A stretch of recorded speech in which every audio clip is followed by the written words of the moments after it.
It's about creating a spirit.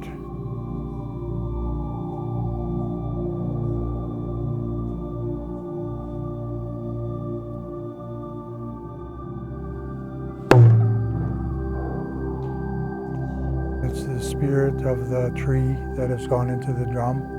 It's the spirit of the animal that has died for the hide, and it's the spirit of the maker. And what this does is it creates a spirit of its own, its very own entity.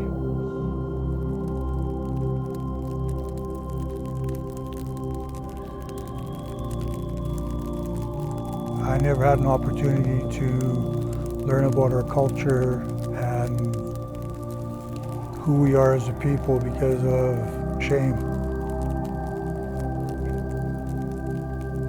My name is Doug Kirkness, and I'm a ceremonial drum maker.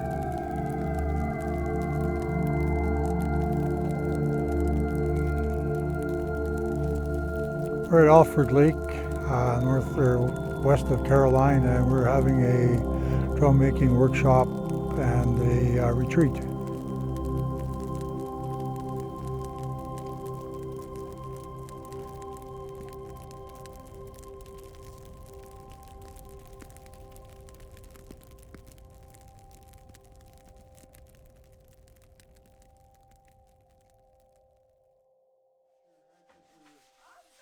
Not really sharp, but you don't want to round them off a whole bunch. Just make sure that there's no rough. The inside too? If you want to do the inside of it, sure. You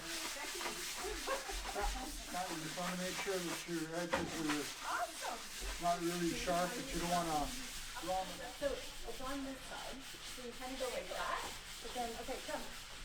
Okay, come. I'll go with that. No. Something hard to do.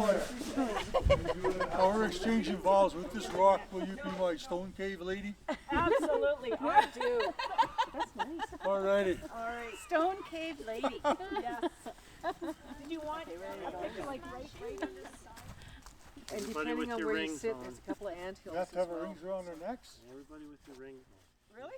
Well, how do you do that? Okay. Around your neck, girls.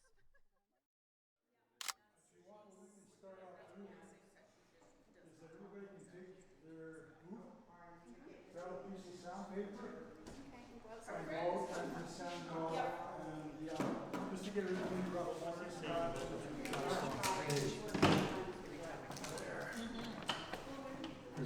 I get to do the range chicken. Punch out holes, so what you'll have to do is mark like this half a line here.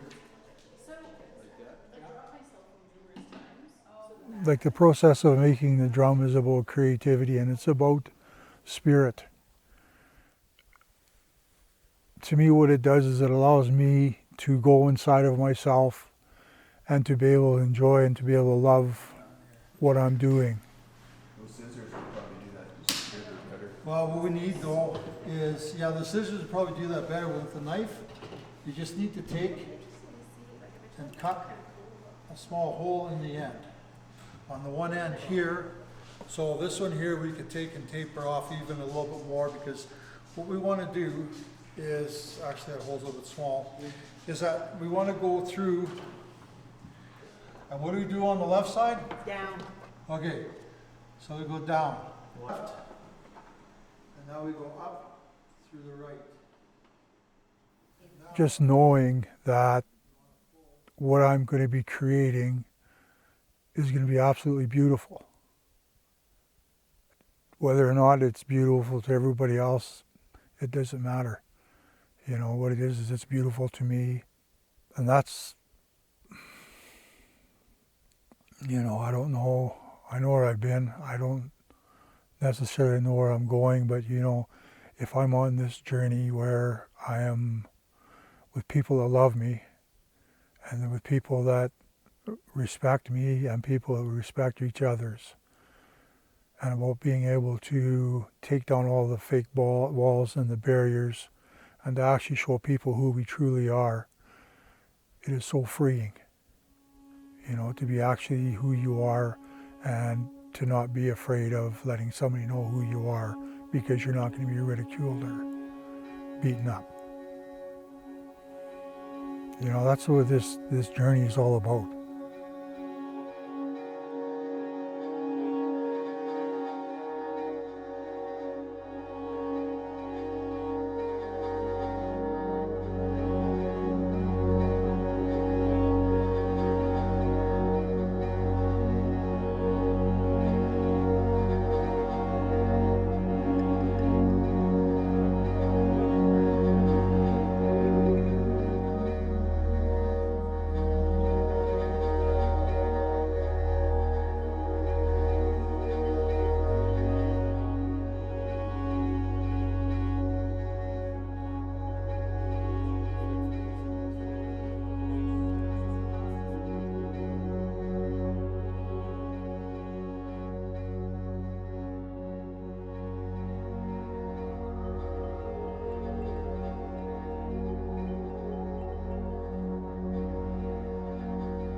At the root of it all, human beings are a social being.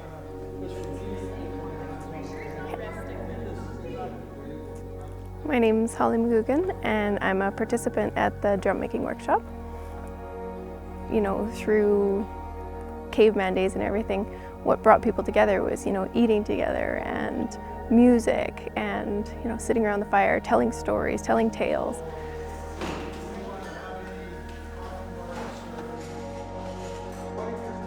I think that that's a little bit lost in our culture today, like as a whole, and I think it's a gap, at least amongst the crowd that I am around.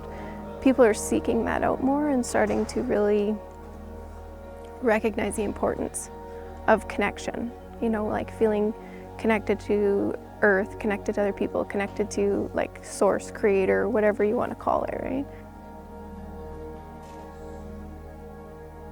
When you feel that disconnect, it's easier to feel helpless or to feel alone. I think the more you feel connected and the more you realize that everything's so intertwined, it's not as hopeless, it's not as helpless, right? This is going to be long enough to be able to put it across with a punch, punch, punch, punch. When you do your punch, just do it a little away from my hand. Life is not perfect. So I was born in 72 and I graduated from university in 94. So it may as well be a part of my drum. They were branded into the cows. It's a God of my own understanding, and whether I choose to call it God, creator, universe, whatever, my God or my higher power is all of that. And I've been asked, why is it so many things? And it's simple, because that's how big my higher power is. You know, what my beliefs are what my limitations are to what I want to believe. And I've seen so many things in recovery, and I've seen so many things that have happened in my lifetime that are absolute miracles,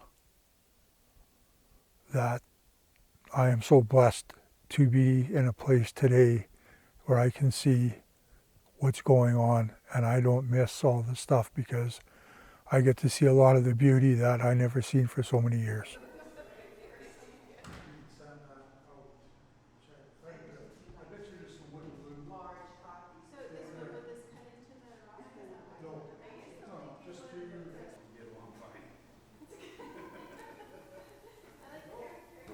peace,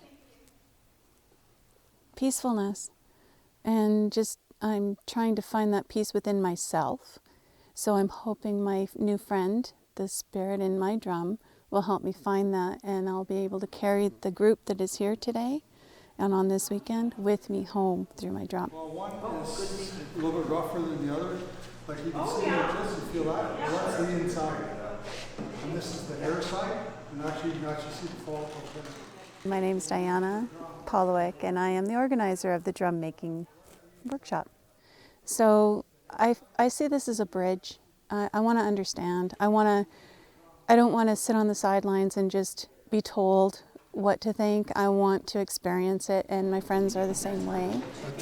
Well, no, like I said, because we're like little counter. The Indigenous culture is so diverse within itself that it's just a beautiful culture. Why wouldn't you want to learn more about it? It's all about nature, it's all about spirituality, kindness. Because that's what I need at home. In the city, where it's crazy and you sometimes have bad thoughts about your neighbors, and you just need that, something to bring you back to that peaceful moment in your heart, where just sitting out here on the lake is usually where I find it. Staring into a campfire, you can find it there. And I find this beautiful. It's just, it resonates through you when you hit the drum. And so I'm hoping that's what I'm taking home. Yes. If you're resentful, or if you're shameful, or anything like that, put your drum down until you're not. Because whatever you build, like I say, you're putting your spirit into the drum. And if it's not in a good place, that's what you're putting into your drum. Yeah. And if you're trying to do it perfect, we should have a quick meeting. Huh? Yes. No, that's awesome.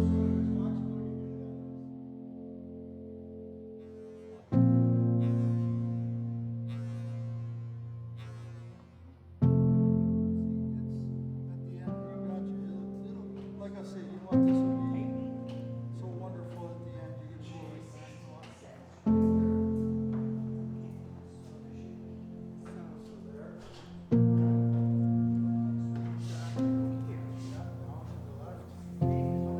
can I've been making drums probably for about 5 or 6 years now.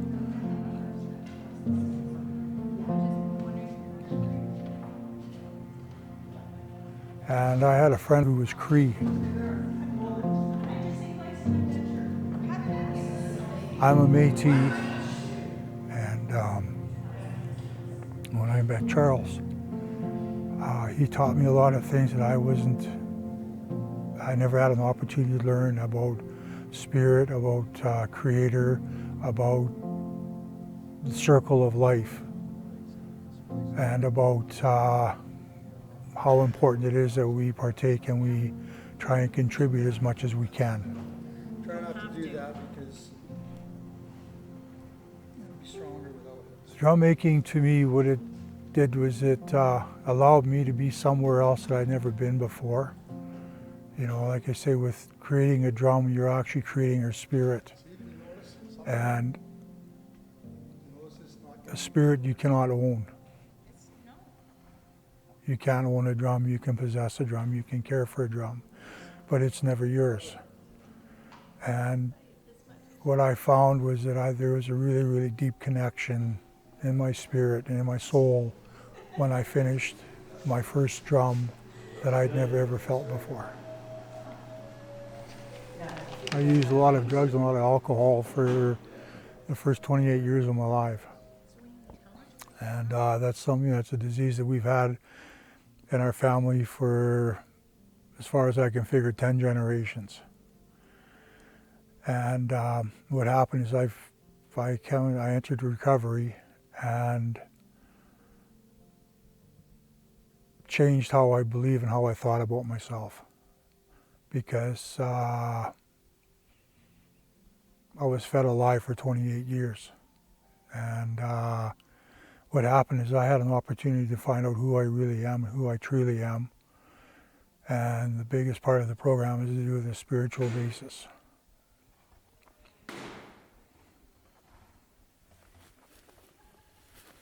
You know, to me, the spirituality that I have today is what makes me who I am. You know, it allows me, it wants me to be able to give and to be able to help.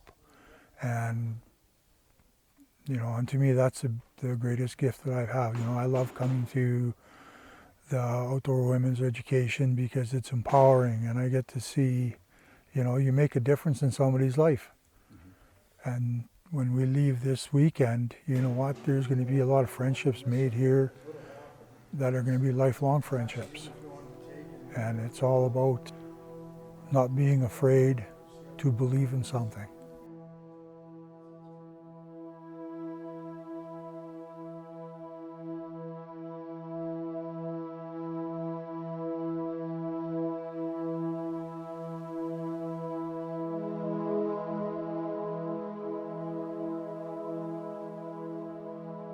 Spiritualism wasn't a really big part of me growing up, but at the same time, the older I get, the more I realize it's in everything. I think the sense of community and small groups and stuff like that I grew up with. And that's part of why I really reach out to these kind of things too, right? Like it kind of recreates that feeling. I do body work for a living, and just even talking to other people or working on other people, there's an energy there, there's a connection there that you can't deny. Whether it's a pet that you have a connection with, or, you know, seeing a beautiful animal in the wilderness, like you feel something. And, you know, the trees, the plants, and just the way they get back to us. I feel like everything's connected and intertwined, and just at a very universal level.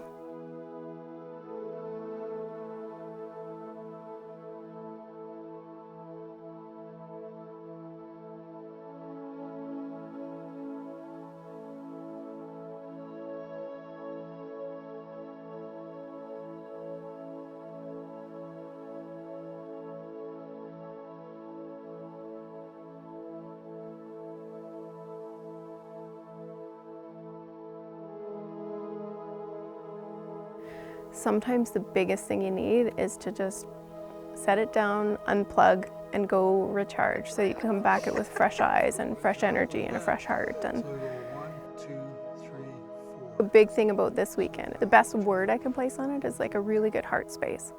You can get out of your mind. Like, yes, you're talking, you're thinking, you're sharing ideas and stories, but I think that looks good.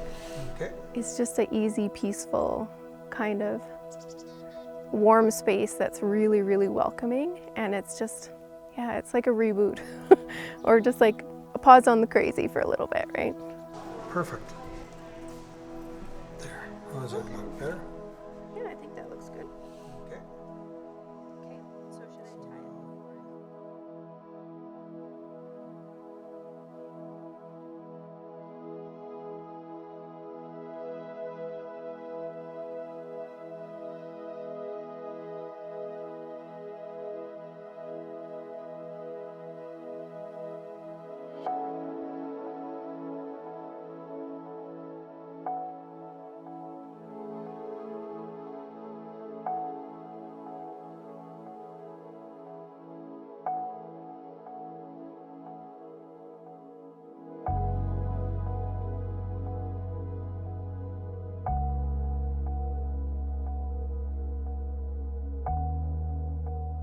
Offer thanks, like Doug was talking about, the spirit, the tree that created the hoop, the animal that offered the hide, the spirit, your connection to that drum. And then when you're done, place a tobacco on the ground, and then we can come back. When your life is so chaotic where you have to turn to a stimulant like a drug or alcohol. It should always be stored with the leaf down. It's helpful to find a place like this with like-minded people that can just keep that calm and peacefulness in your heart, so that you don't have the temptation to go for those drugs. to calm your nerves or to calm your life and the chaos. A lot of people would benefit from this. It's just getting them here.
It's definitely needed. Because like you say, there's so many people that are dying, and there are so many people that are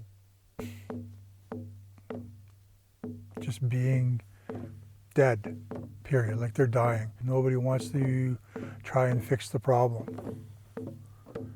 You know, the facilities and the help just isn't there. You know, I've seen, I don't know how many people that have passed, you know, and is it because it's something they choose to do? No, it's something that happens because of where they are in life. I know when I cleaned up, it was pretty hopeless. There was not really too many places to go. I wish that more people could find recovery because there's a whole lot to life. We just have to get through the tough stuff before we can start enjoying what is there for everybody.